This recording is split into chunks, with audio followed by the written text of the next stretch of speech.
আমার তো আর ব্লগ করা হয় না, নতুন ঘর চেঞ্জ করেছি, ভাড়া বাড়িতে থাকি, ব্লগ করা হয় না। আজকে একটু শপিং করতে গেছিলাম, জিনিসগুলো দেখাই। আপনার দাদা কী কী কিনে দিয়েছে। এত বছর বিয়ে হয়েছে, প্রথমবার এতগুলো জিনিস একসঙ্গে কিনে দিয়েছে। এই যে একটা ল্যাকমি একটা কাজল,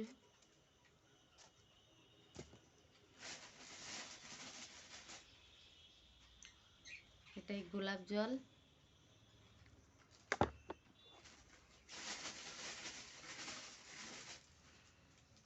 এই কালারের লিপস্টিক একটা। কোনোদিন একসঙ্গে এতগুলো জিনিস আমি কিনিনি। অভাবের সংসারে আর কি করে কিনবো, সংসার থেকে তো আর টাকা বাঁচাতে পারি না যে বাড়তি জিনিস কিনবো। ঘর ভাড়া, ছেলে পড়াশোনা করে তার খরচা, সংসারের খরচা। একটা অ্যালোভেরা জেল আর একটা ফেস ওয়াশও কিনেছি, ওটা বাথরুমে রাখা আছে, আর বের করে দেখালাম না।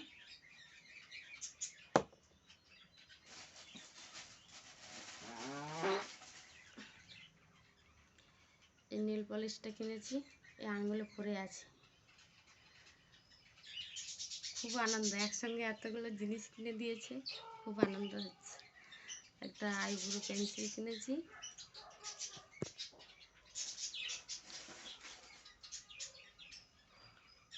রেক্সোনা এটা একটা কিনেছি। অ্যাকচুয়ালি আমার একটু ঘুরতে যাওয়ার কথা আছে, তাই জন্য এতগুলো জিনিস কিনেছি। আর কদিন পরে 2-3 দিন বাকি আছে যাওয়ার জন্য। ট্রেনের টিকিট কাটা হয়ে গেছে। অ্যাকচুয়ালি গিয়েছিলাম ভাইয়ের জন্য শর্ট পাঞ্জাবি কিনতে, 3টে পাঞ্জাবি কিনেছি, কিন্তু আমার দেখিনি সাইজটা কত। বলে দিয়েছিল এক্সেল, আর আমি কিনে নিয়েছি ডবল এক্সেল। আর নিয়ে এসে দেখি ওইগুলো তোমার দাদার গায়েই হবে, ভাইয়ের গায়ে হবে না। আবার আজকে গিয়ে নিয়ে আসতে হবে। আর একটা গামছা কিনেছি,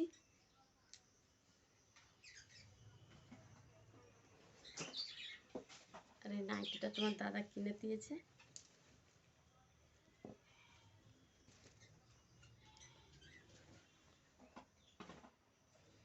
আর একটা জিনিস দেখাই, কোথায় যাব সেটা সারপ্রাইজ, ওখানে গিয়ে বলবো। আমি আর আমার ছেলে যাব, যাওয়া আসা রিটার্ন টিকিট করে নিয়েছি।